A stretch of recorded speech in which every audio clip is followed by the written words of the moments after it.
información histórica son relevantes para generar el pensamiento crítico en el aula?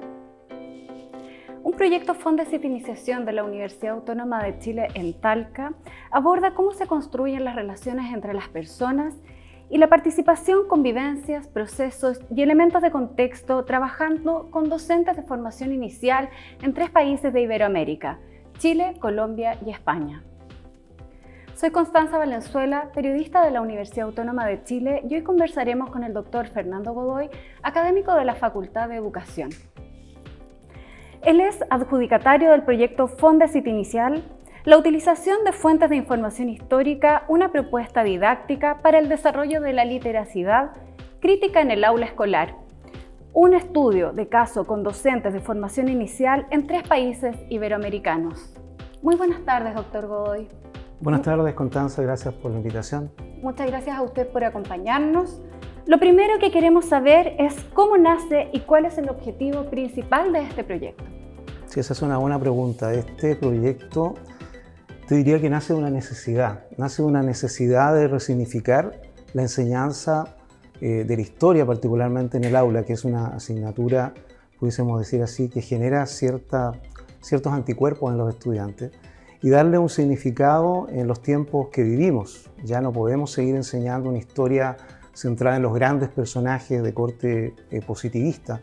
Debemos tratar de enfocar su enseñanza al desarrollo de habilidades, de competencias, particularmente de literacidad crítica.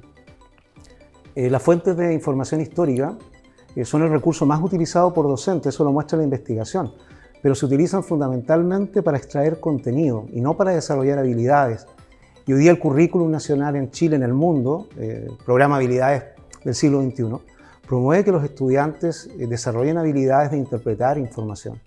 Y en ese sentido, Constanza, este proyecto lo que busca es elaborar sugerencias metodológicas que pudieran ayudarle a los docentes a desarrollar este tipo de habilidades con sus estudiantes en el aula de historia escolar. Eso es como en síntesis. Nos encontramos en el 2º año de ejecución de este proyecto. ¿Qué reflexiones podemos compartir al respecto? Mira, este proyecto, tal vez tendría que haberlo dicho al inicio, pero este proyecto involucra a estudiantes en formación inicial docente de 3 países iberoamericanos: Chile, Colombia y España. De lo que hemos podido observar hasta ahora, nos damos cuenta que estos estudiantes y profesores en formación experimentan problemas parecidos a la hora de abordar la enseñanza de la historia. Pero lo que hemos podido descubrir de manera incipiente es que, por ejemplo, el seleccionar la fuente histórica que se va a utilizar, una adecuada contextualización y garantizar tiempo en la planificación para el trabajo autónomo, pudiera favorecer el desarrollo de este tipo de habilidades de literacidad crítica, como por ejemplo, lo más básico, identificar un hecho de una opinión en una fuente de información. Y qué útil debe ser para una persona o para un estudiante que se está formando cuando está en una red social o está buscando información en Internet, saber distinguir un hecho de una opinión. Es algo que puede ser muy significativo a la hora de interactuar en Internet, por ejemplo. Respecto a la metodología utilizada, ¿ha mostrado diferencia entre los países que participan en el proyecto? En este sentido, Constanza, hasta ahora hemos trabajado con grupos de profesores en formación inicial en 2 países, en Chile y en España. Entonces, en ambos países nos hemos dado cuenta, a partir de lo que nos cuentan los estudiantes y lo que hemos observado en el aula, que los problemas que enfrentan son parecidos. Pese a que la formación incluye asignaturas en el currículum de conocimiento pedagógico del contenido de didáctica, cuando los estudiantes en formación inicial o en su última etapa de formación ingresan al aula, imparten sus clases, siguen un enfoque muy tradicional. En el caso de las fuentes históricas, por lo general, lo que suelen hacer es su clase, se lee la fuente, se entrega a los estudiantes y se trabaja de manera colaborativa o en grupo. Sin embargo, los resultados que se obtienen no son los óptimos.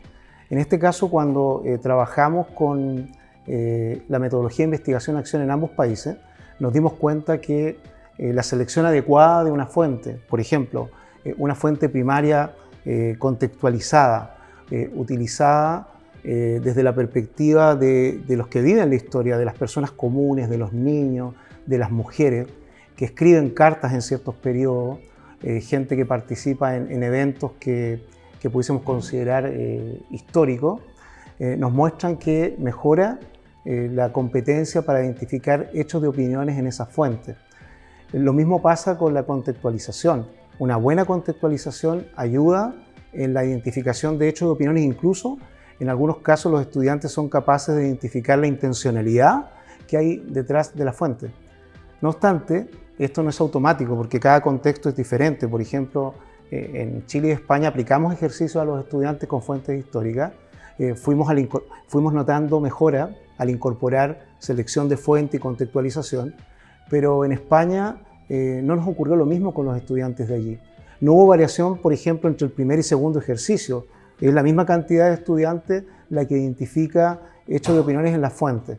Entonces percibimos que el problema estaba en la contextualización y allí decidimos agregar un recurso del cual disponemos hoy, que es la inteligencia artificial generativa, que nos permitió generar un personaje de época. A Carlomagno se estaba estudiando en ese momento la Cataluña medieval, allí en Barcelona donde hicimos esta investigación, y Carlomagno construyó una frontera entre la cultura cristiana y musulmana llamada la Marca Hispánica. No obstante, este contenido resultó muy lejano para el estudiante y las fuentes que se utilizaron no permitieron que identificara hechos de opiniones. Sin embargo, cuando logramos tener una conversación con el personaje a partir de la inteligencia artificial, incluso recrear cómo hubiese sido su imagen a partir de la fuente, en el tercer ejercicio los estudiantes lograron la gran mayoría identificar hechos de opiniones en una fuente que era del siglo IX. Entonces eso para nosotros resulta muy significativo. Y la clave de esto está en que si queremos trabajar habilidades de literacidad crítica, hemos de intencionarlo, es decir, hay que planificarlo, hay que seleccionar la fuente, hay que contextualizar y hay que dejar tiempo para el trabajo autónomo. Eso es muy importante porque generalmente en el aula, profesores y profesoras trabajan las fuentes de manera colaborativa, es decir, es un grupo el que la trabaja, pero el estudiante, el joven, una vez que salga del sistema escolar, se va a ver enfrentado a la fuente de información de manera autónoma, por lo tanto necesita trabajar autónomamente la fuente en el aula de historia escolar. Y para ir cerrando este programa, ahora en septiembre se desarrollará la primera jornada de didáctica de las ciencias sociales, el patrimonio y la formación de una ciudadanía para el siglo XXI. Y nos visita la doctora Neus González de la Universidad Autónoma de Barcelona. ¿Qué escucharemos en esta primera jornada? A ver, este proyecto Fondes de Iniciación Científica, del cual soy investigador responsable, nos ha permitido con recursos de este proyecto poder traer a la doctora Neus González Monfort de la Universidad Autónoma de Barcelona. Ella es especialista en el área de la educación patrimonial. Tiene varios proyectos en Europa que yo creo que es interesante que los podamos conocer aquí de primera fuente. Y ella durante 3 días va a trabajar con la comunidad de la universidad. Va a trabajar el día martes 3 de septiembre con docentes de la especialidad que nos colaboran en nuestras prácticas, que son docentes muy comprometidos con su labor de profesores guía, y los hemos invitado a un taller especial con la docente acerca de cómo la educación patrimonial puede favorecer la construcción de una ciudadanía crítica y activa. El día miércoles 4 de septiembre van a trabajar con estudiantes de nuestra carrera, un par de talleres, y el día jueves está la actividad de cierre para el público en general, donde la doctora Neus va a dar una conferencia en el aula magna aquí de la universidad y va a ver cuáles son los desafíos que enfrenta la enseñanza de las ciencias sociales en estos tiempos y cómo la educación patrimonial y el patrimonio en particular, que también es una fuente de información, pudiera contribuir al desarrollo de estas ciudadanías mucho más activas, mucho más críticas de la sociedad en que vive. A la vez también los estudiantes y profesores van a poder presentar comunicaciones en esta primera jornada y van a participar ahí también algunos de los tesistas que yo he dirigido en los últimos 2 años y van a poder presentar los resultados de su trabajo, así que esperamos que ustedes puedan estar allí también apoyándonos y recabando información. Muchas gracias, doctor Godoy. De esta forma vamos cerrando la primera cápsula que muestra el trabajo y los avances realizados por el proyecto Fondesit Inicial, la utilización de fuentes de información histórica, una propuesta didáctica para el desarrollo de la literacidad crítica en el aula escolar, un estudio de caso con docentes en formación inicial en 3 países de Iberoamérica.